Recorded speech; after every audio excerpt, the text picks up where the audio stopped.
먼저 해마다 지치지 않으시고 낙심하지 않으시고 하나님 앞에 올해도 다시금 교사의 사명으로 헌신하셔서 주일학교 학생들을 가르치고 계시는 선생님들께 감사의 말씀을 드립니다.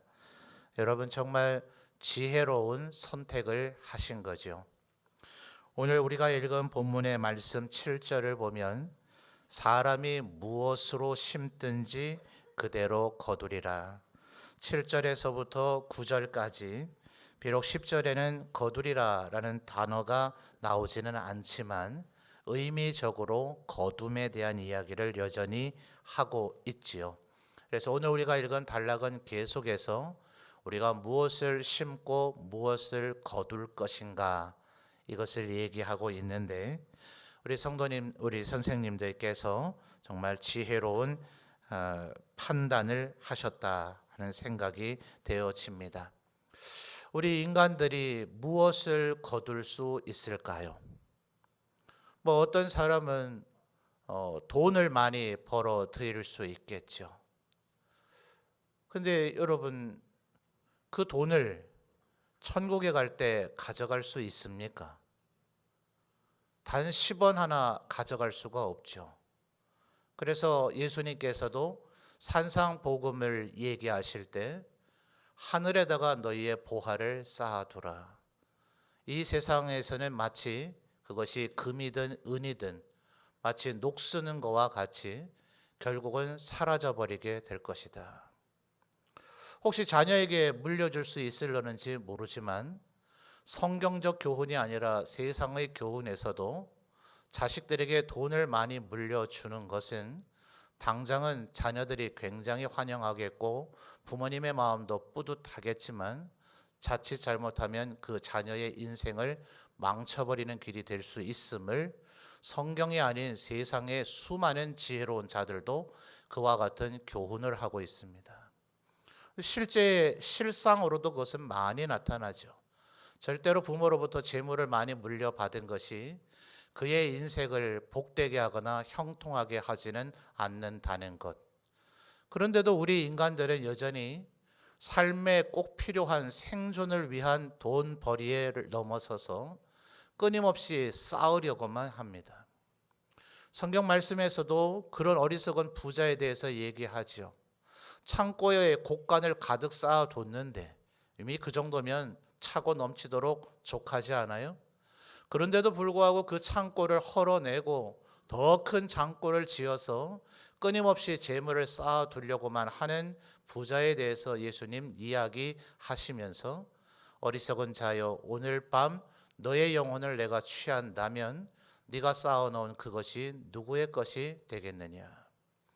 그래서 8절에서 제가 몇몇 가지를 더 설명을 드릴 터인데 바울 사도는 그것에 대한 이렇게 구체적으로 한 가지 한 가지 나열하고 지목하고 설명할 필요를 느끼지 아니하고 그 모든 것들을 통틀어 싸잡아서 8절에 육체를 위하여 심는 자는 육체로부터 뭘 거둡니까? 썩어질 것을 거둔다.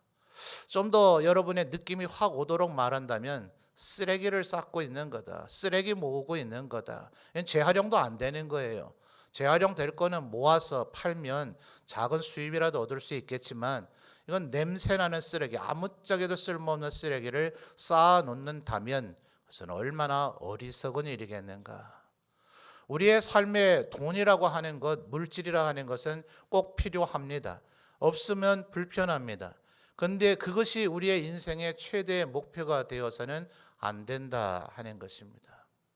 어떤 이는 끊임없이 지혜를 추구하는 이들이 있습니다. 분명히 지식과 지혜는 이 세상 우리가 직업을 얻는 데에도 방금 전에 말한 돈을 벌어들이는 데에도 우리의 존재 가치를 드높이는 데에도 굉장히 유용합니다. 그러나 어차피 우리는 유한하고 제한된 범위 안에서의 지식을 탐구하고 있어서 그 지식은 우리에게 절대로 절대적인 가치를 우리에게 제공해 주지를 않습니다. 하나님 앞에 가서 역시나 그 지혜와 지식은 내 머릿속에 담아가니 천국에 가져갈 수 있는 것이 아닐까라고 여길지 모르지만 하나님 앞에서는 아무짝에도 쓸모없는 단 한마디 말도 내뱉지 못할 것이 될 것입니다. 한번 여러분 상상을 해 보십시오. 우리 인간들의 지식과 지혜가 과연 정말 대단한가? 한때 이 교회는 오직 해든 달이든 별이든 그 모든 것들이 지구를 돌고 있다고 생각을 했습니다. 얼마나 어리석어요. 지금의 생각에서 볼 때는 아주 어리석은 생각인데 그것이 가장 정확한 지식인 줄 알았습니다. 여러분, 오늘날에도 우리나라 안에서도 어떤 것이 지금 가장 화두가 경제라 그러죠. 올 아마 4월에 있을 국회의원을 뽑는 선거의 가장 이슈가 될 것은 경제가 폭망했다. 역대 정권들이 어느 사람들이 과연 경제 정책을 제일 잘 하고 있습니까? 정책은 끊임없이 변하고 있어요. 왜 그럴까요? 영원토록 먹히는 경제 정책이 있질 않습니다. 그 경제 정책은 계속해서 수정을 가할 수밖에 없습니다. 왜 그럴까요? 인간의 지식 정보가 그만큼 불완전하기 때문에 그렇습니다. 다들 주장할 때야 뭐라 그래요? 이렇게만 하면 온 세상이 아주 평화롭고 풍요로운 천국을 방불한 세상이 될 것 같다 얘기했지만 우리나라에 불과 1, 20년 안에 국한된 얘기가 아닙니다. 인류의 역사를 추적할 수 있는 역사로부터 모든 제 민족들의 그 사람들의 기록들을 다 보십시오. 그때마다 뭐 예컨대 우리나라도 마찬가지죠. 고구려든 신라든 고려든 조선이든 중국의 한나라든 당나라든 수나라든 명나라든 청나라든 그때마다 뛰어난 재상들이 있어서 이렇게만 하면 임금께서 명군이 될 것이고 백성들을 배불리 먹일 것이고 왕조가 멸망하고 교체될 때에야 이렇게만 나라를 경영한다면 세상이 천국으로 변할 것이다. 다들 주창하고 제안하고 했지만 그것은 결국 한계를 드러냈고 스스로의 그 중장 속에 갇혀서 오히려 망국의 길을 걸어버렸습니다. 인간의 지혜는 얼마나 한계가 있으며 부질없는 것입니까? 그 지혜를 탐구하면 뭐 할 거예요? 설사 천국에 가서 하나님, 지혜의 근원이신 하나님 앞에서는 아무짝에 없다 하더라도 이 세상에선 유용하지 않더냐? 이 세상에서 나는 그래도 지식을 축적하고 지식을 더 고양하고 지혜로운 자가 되어서 살아보겠다. 그러나 성경에서 가장 금기시하고 있는 교만에 빠질 위험이 제일 큰 것이 지식과 지혜입니다. 오히려 지혜로운 사람은 성령의 열매 가운데 절제를 배우게 되죠. 그러니까 이 지혜를 쌓는다 하는 것도 별로 유익하지 않아요. 바울 사도가 8절에서 다시금 뭐라고 얘기했다고요? 그 모든 것을 다 통틀어서 싸잡아서 자신의 육체를 위하여 심는 자는 육체로부터 뭘 거둔다고요?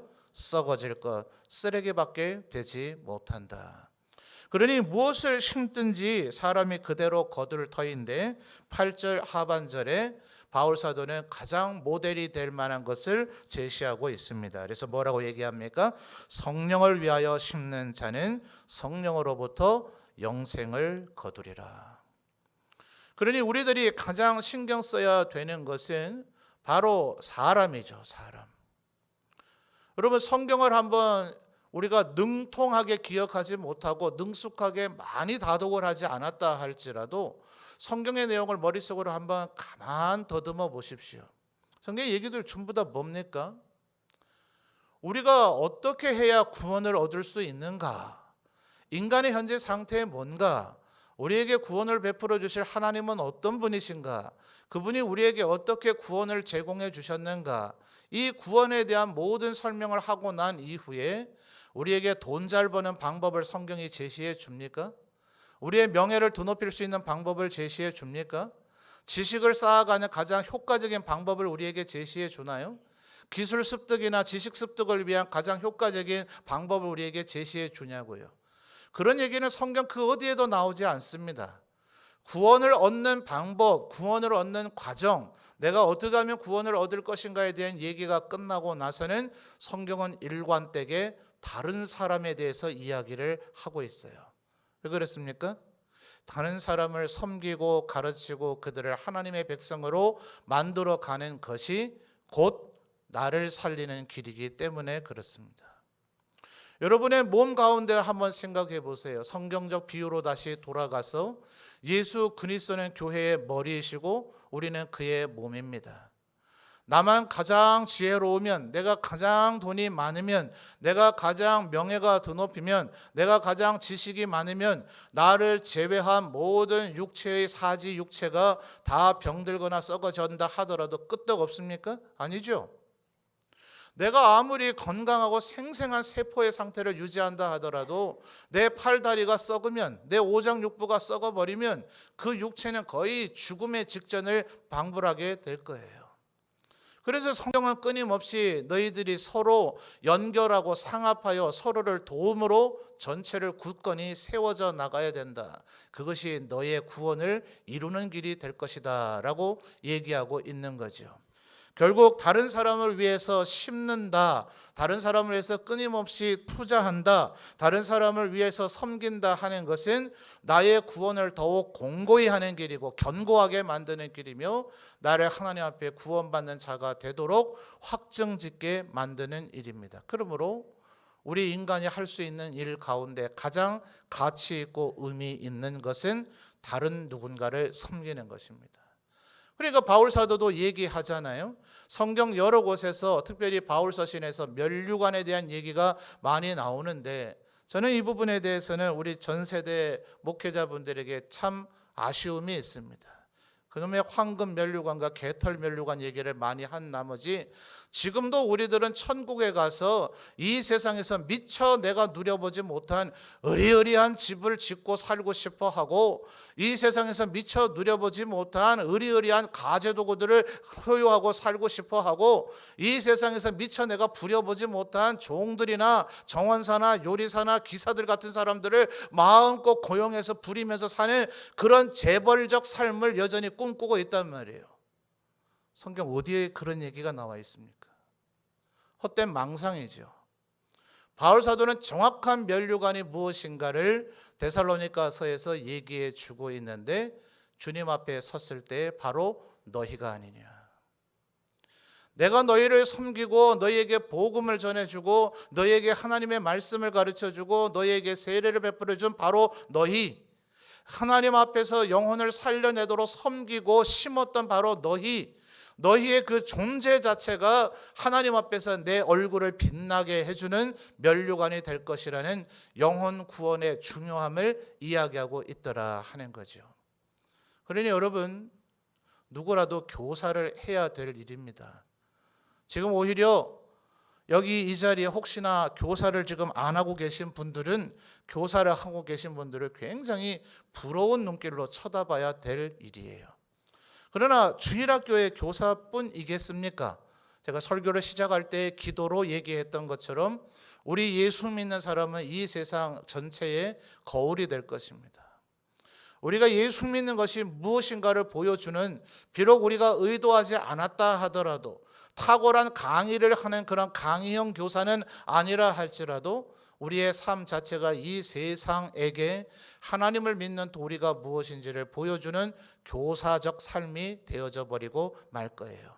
그러므로 우리들이 하나님의 말씀으로 산다는 것 자체가 우리 주일학교의 다음 세대를 가르치는 교사이기도 함과 동시에 이 세상에 여전히 하나님을 모르고 그리스도를 모르는 이들에게 교사적인 삶을 살게 되는 것이다 하는 것을 기억하시는 우리 성도님들이 되셨으면 좋겠습니다. 그런데 이어지는 9절 말씀을 보면 우리가 선을 행하되 그다음 뭐라고 얘기합니까? 낙심하지 말지니 또한 포기하지 아니하면 이라는 이야기를 하고 있습니다. 자, 이 바울 사도가 이 얘기를 왜 할까요? 이 일은 실제로 낙심하기가 쉽고 포기하기 쉬운 일이기 때문에 그렇습니다.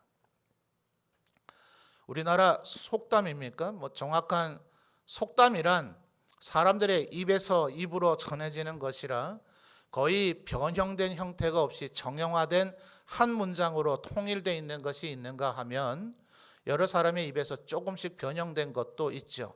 오늘의 주제와 관련된 건 조금 변형된 버전들이 많이 있더라고요. 내 애를 키우는 것보다 차라리 부모 역할 안 하겠다. 차라리 콩밭을 매는 게 낫지, 파밭을 매는 게 낫지, 또 나의 애가 아니라 남의 애를 봐주는 것은 그러하다, 뭐 이렇게 한 서너 가지 버전이 있더라고요. 나의 애를 가르치나 남의 애를 가르치나 왜 파밭이고 콩밭인가? 아마 주 작물은 아니겠죠. 쌀의 자급을 이뤄낸 지가 우리나라가 그리 오래되지 않으니 아마 가장 절실한 것은 쌀 주곡이었을 거예요. 이 봄에 돼서 가을에 거두면 이 남쪽 지역은 그래도 겨울에라도 더 양식을 보충하기 위해서 쌀 아니면 밀과 보리, 이것을 심어내서 걷어내는 것이 일단은 먹어야 되겠죠.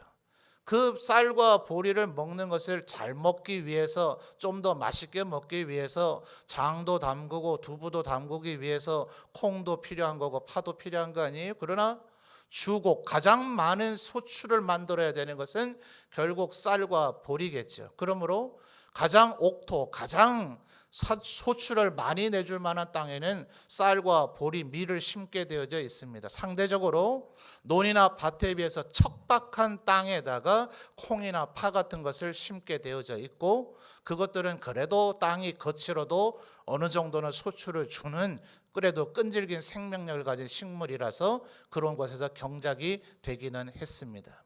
그러나 그럴지라도 어느 정도여야지요. 이놈의 돌짝밭, 이놈의 잡초들이 뒤섞여 있는 그 밭에서는 전혀 손을 대지는 않으면 콩이든 파든 제대로 된 소출을 내주기가 어려울 테니, 거기에도 인간의 손길을 대서 잡초를 뽑는다든지 땅을 다시 북돋는다든지 여러 가지 일들을 해야 되겠는데 굉장히 고된 일이죠. 그렇기 때문에 애를 보는 것, 자녀를 키우는 것이나 다른 사람의 아이를 돌보느니 차라리 더 고된 노동을 하고 말겠다. 아마 우리 다들 대부분의 분들이 부모님으로서 살아오셨고 또 교사로서도 살아오신 경험들은 거의 대부분의 분들이 있으실 테니 어떤 감정, 어떤 느낌일지 충분히 느끼실 것 같아요. 참 때로는 힘들죠. 먼 옛날 그리스 토판에 그런 게 나왔다던가요? 소크라테스, 플라톤, 아리스토텔레스 운운하던 바로 그 시절 토판에도 기록이 되어져 있기를 요즘 젊은 것들은 버릇이 없다. 이거는 지금의 세대, 지금의 우리의 어린 자녀들에게만 국한된 얘기가 아닙니다. 언제나 인생의 단맛 쓴맛을 다 보고 경험을 알고 이미 절제가 어느 정도 되어지는 어르신들의 입장에서 볼 때는 아이들은 늘 철이 없고 때로는 모험적이고 무모하기까지 하기 때문에 그 아이들에게 많은 가르침과 교훈을 주려고 하지만 이 대먹지 못한 다음 세대는 알아들으려고 잘 하지를 않죠. 말이라도 잘 들으면 절반이라도 할 터인데 말을 듣지 않고 때로는 무례하기까지 하니 아마 부모님인들, 교사 선생님인들 낙심하고 포기하고 싶을 때가 얼마나 많이 있겠습니까? 여러분, 이것은 분명 우리가 교육을 하거나 자녀의 교육이나 다음 세대 학생을 가르치는 선생님의 입장에서만도 아닐 거예요. 여러분, 우리 예수 믿는 사람은 본질적으로 하나님의 공의로움과 의로움을 추구하기 때문에 특별히 교회는 성결과 거룩함의 상징이 되어야 하지 않겠습니까? 우리가 발을 디디고 있는 이 세상이 죄악이 넘쳐나는 소돔 고모라 같은 세상은 되지 않아야 되겠다 싶어서 이 나라가 하나님이 복 주실 만한 그런 의로운 나라가 되도록 만드는 것에 예수 믿는 사람이라면 누구라도 크고 작은 소망이 있지 않겠어요? 그러나 우리 낙심되고 포기하고 싶을 때가 얼마나 많습니까? 하나의 죄악을 없애버리고자 죄악과 끊임없이 싸우고 있는데 뒤돌아보니 또 다른 죄악이 생겨져 있고, 아니 이 죄악과 싸우고 있는 우리 대열이 허물어져 버리고 우리들 가운데서 배반자와 배신자들이 나타나기도 하고 내 마음속에서 또 다른 죄악이 마치 다윗이 밧세바에게 범죄했던 것처럼 내 자신도 허물어져 버리는 우리의 유약함을 바라볼 때에 악이 우리보다 강하지 않은가 하는 좌절과 절망을 느낄 때가 얼마나 많더냐 하는 거예요. 어쩌다 한 번이라면 그래도 싸워 이겨낼 수 있겠죠. 힘을 내자. 다시 한 번 하다 보면 반드시 하나님께서 도와주시겠지. 그러나 이것이 5번, 10번, 50번, 100번 반복되게 되면 우리의 기력은 떨어지고 우리의 의욕과 열정은 어느 데 사라져 버려서 자포자기의 상태가 될 때가 얼마나 많으냐 하는 거예요. 여러분 9절 말씀을 다시 한번 보십시오. 여러분이 한번 읽어주시죠. 9절 말씀 여러분 읽어주십시오. 시작.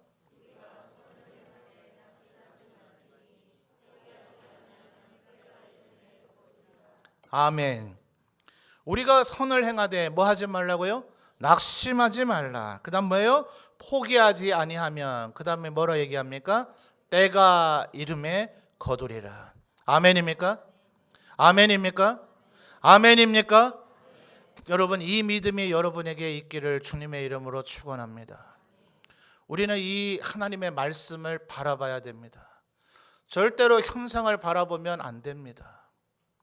안 됩니다. 분명히 우리가 하는 이 일은 절대로 순탄하게 그렇게 될 일이 아닙니다. 안 될 것만 같습니다. 도저히 안 될 것만 같습니다. 악은 오히려 더 강해 보입니다. 그러나 때가 이르면 반드시 거두게 될 것입니다. 누가 거두게 됩니까? 심는 자가요. 누가 심습니까? 낙심하지 않은 자가요.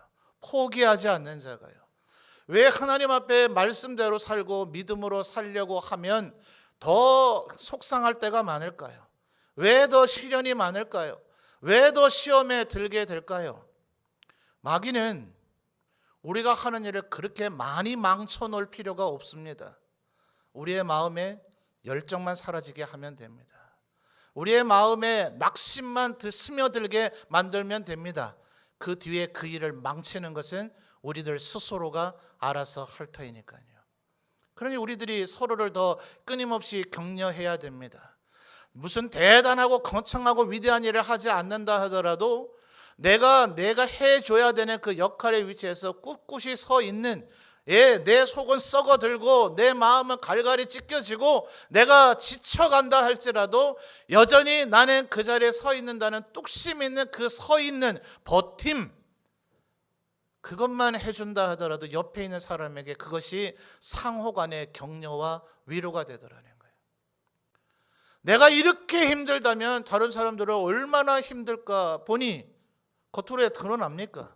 속은 지금 썩어 문드러지고 있는데 갈갈이 찢어진 마음으로 너무나 지쳐 있는데 어쨌든 외형적으로는 그 사람이 그 위치에 서서 여전히 자기가 해야 할 일을 하고 있으니 우리는 그럴 때 속는 거죠. 아, 저분은 견뎌내고 있구나. 이것이 우리에게 격려가 되더라는 거예요.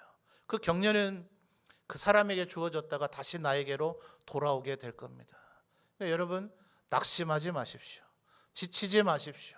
어떤 일이 있더라도 끝까지 이 일을 해내십시오. 그러면 하나님께서 반드시 우리에게 거두게 하여 주실 줄 믿습니다. 뿌리는 자는, 그래서 시편 126편에도 뭐라 그래요? 울며 씨를 뿌리는 자는 정녕 기쁨으로 단을 거두리로다. 아멘입니까? 아멘입니까? 그래서 여러분 10절에 그러므로 우리는 그다음 뭐라 얘기합니까? 기회 있는 이대로 모든 이에게 착한 일을 하되 묘한 반전이 일어나죠. 더욱 믿음의 가정들에게 할지니라. 전략적 포석이라고 생각합니다. 성경에는 모순돼 보이는 또 다른 개념이 있죠. 주님께서, 하나님 아버지께서 우리 인간을 향한 마음 뭡니까? 10 드라크마 가운데 하나를 잃어버리면 밤새도록 찾죠. 등불을 켜서 찾죠. 바닥을 빡빡 쓸어내서라도, 바닥을 긁어내서라도 찾죠. 밤이 되도록 그렇게 찾으면 그 노동비가 아마 그 동전 하나를 찾기 위해서 다른 일을 중단하고 포기하고 해야 될 테니까 이미 1 드라크마 이상의 손실이 있었을 거예요. 차라리 밖에 나가 돈 벌어오는 게 낫지. 그 드라크마 동전 하나를 찾기 위해서 등불을 켜면 그 등불의 기름값이 1 드라크마보다 더 나갔을 거예요. 더 심지어는 웃기는 것이 겨우 1 드라크마 찾아놓고서 사람들을 불러다가 와 내가 잃어버린 동전을 찾았다고 잔치 벌인대요. 잔치 벌이는 비용이 1 드라크마보다 더 들었을 거예요. 99마리의 양이 있지만 1마리 양을 찾기 위해서 그 99마리를 등판에 둔 채로 하나님 아버지께서는 절벽으로 사망의 음침한 골짜기로 잃어버린 한 마리 양을 찾아가신다. 작은 아들이 그렇게 무례하게 살아계신 아버지가 마치 죽은 것처럼 유산의 상속을 달라 해서는 음란한 여인들과 방탕하여 다 탕진하고 돌아오는데도 불구하고 저 멀리에서 작은 아들이 돌아올 때까지 아버지는 잠을 주무지 못하시고 아들이 돌아올 방향만 늘 쳐다보고 계셨더라. 이게 하나님 아버지에 대한 마음을 설명해 주는 예수님의 비유의 세 가지입니다. 같은 얘기를 세 번 다른 버전으로 설명을 하신 거죠. 그런데 여러분, 그것은 하나님 아버지의 마음입니다. 물론 우리는 하나님을 닮아가야 되고 그 마음을 소유해야 됩니다. 그러나 우리는 본질적으로 인간입니다.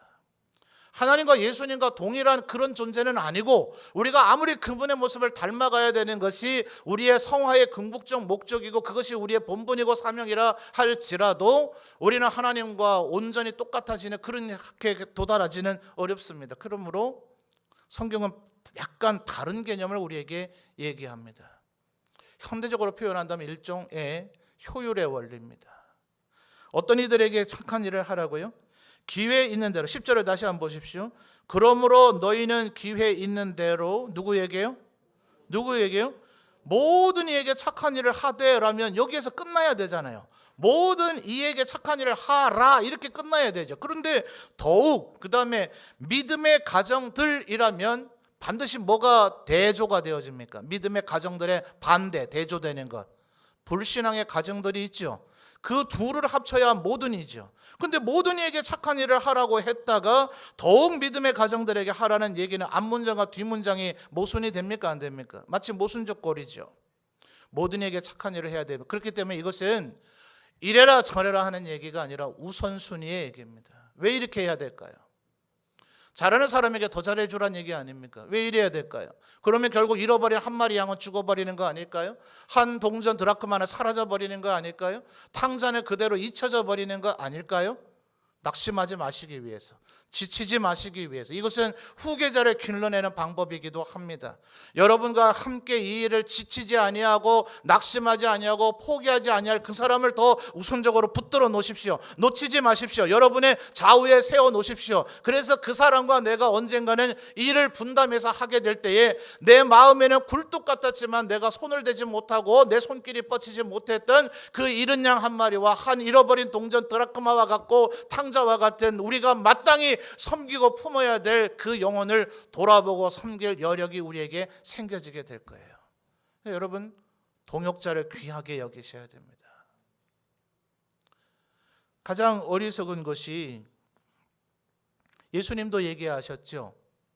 사도들이 갈릴리에서 예루살렘을 향해 내려갈 때에 사마리아 마을을 통과할 때에, 이미 사마리아 마을을 여러 차례 예수님 통과하시면서 그곳에 들어가서 정말 유대인과 사마리아인은 상종하기 어려운데도 그들에게 몸을 굽히시고 낮추셔서 사랑을 전해주시고 그들을 품어주시고자 했지만 여전히 과격한 사마리아인들은 단지 유대인이라는 이유만으로 예수님과 제자들을 적대하기까지 하고 영접하지 않았습니다.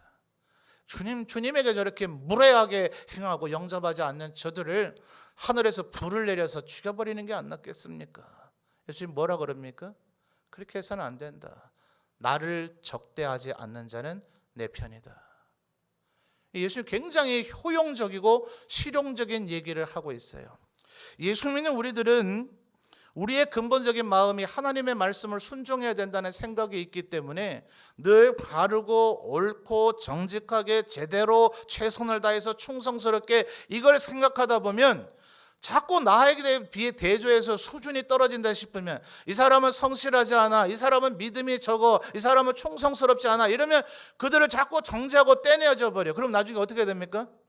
내 편은 아무도 없고 스스로를 고립시키는 거예요. 조금 부족하더라도 그 사람이 안 하고 못 해내는 9가지, 8가지를 보지 말고 저 사람이 그래도 한 가지를 해내고 있다. 저 사람은 나의 동력자다. 이 사람이 요 일을 잘하고 있다. 이 일은 비록 못할지라도 못하는 일을 자꾸 하라고 얘기하지 말고 해내는 그 일을 그 사람에게 해주세요. 리더로 가면 갈수록, 고참이 되면 될수록 왜 고참 되겠어요? 왜 리더 되겠어요? 왜 높은 지위에 왜 중요한 역할을 맡겨주겠어요? 어떤 사람은 한 가지 일밖에 못하니까 말단 위치에 있어야 되겠으나 어떤 일은 5가지 10가지를 해내니까 보다 높은 간부의 위치에, 보다 높은 리더의 위치에, 보다 중요한 책임의 위치를 그에게 맡겨줄 거 아니에요. 그러면 한 가지 일밖에 못하는 그 사람이 이 일을 하고 나도 그 일을 할 수 있을다 할지라도 이 사람이 요 한 가지 일밖에 못함으로 이 일은 내가 하지 않고 이 사람에게 맡겨주고 이 사람이 못하는 4가지 일 가운데 내가 선택해야죠. 무슨 말 이해되세요? 가장 죄송하지만 어리석고 아쉬운 리더들이 한 가지 일밖에 못하는 사람도 할 수 있는 그 일을 자기도 하려고 하는 거예요. 내가 리더가 되고 내가 좀 고참이 되고 내가 좀 어떤 역할, 보다 중요한 역할을 하라고 맡겨지게 됐으면 보다 쉽고 보다 누구다 할 수 있는 일은 그분에게 맡기고 그분이 힘들어하고 그분이 못하고 그분이 어려워할 그 일을 내가 할 때 이게 역할 분담이잖아요. 아멘입니까? 이게 우리 모두 다가 서로를 낙심하지 않게 만드는 방법이라고요. 그냥 오늘 이 저녁에 그냥 낙심하지 말라, 포기하지 말라, 이 말씀만 머리에 새기고 그래야지요. 아니요, 계단 내려가다가 낙심하게 돼요. 전략을 세우셔야 됩니다. 절대로 분열하면 안 된다. 끝까지 우리를 품어야 된다. 이 일은 절대로 나 혼자 할 수 없는 일이다. 내가 언젠가는 지치게 될 때 나를 북돋아 줄 사람을 옆에 세워놔야 될 거예요. 지금은 내가 그 사람을 격려해 줄 때 우리 모두가 함께 낙심하지 않고 포기하지 않고 마땅히 해야 할 일이며 인간이 해야 할 일 중에 가장 소중하고 가장 존귀한 이 일을 주님 오시는 그날까지 끊임없이 해나가게 될 때에 주님 앞에 서는 날 우리 모두 다 충성스러운 종이라 하나님 앞에 자랑의 면류관을 쓰게 되어질 줄 믿습니다. 다시 한번 2020년 이 새해에도 우리의 다음 세대를 가르치리라. 하나님 앞에 힘들고 어렵지만 결심을 다져먹고 헌신해 주신 교사님께 감사를 드리고 하나님께서 여러분과 함께 하시기를, 여러분의 기름 부으심의 은혜를 베풀어 주시기를, 낙심하지 않고 포기하지 않고 이 일을 끝까지 걸어가시기를, 하나님께서 주시는 힘을 힘입으시기를, 그래서 풍성한 열매 맺는 모든 교사 선생님들이 되시기를 주님의 이름으로 축원합니다.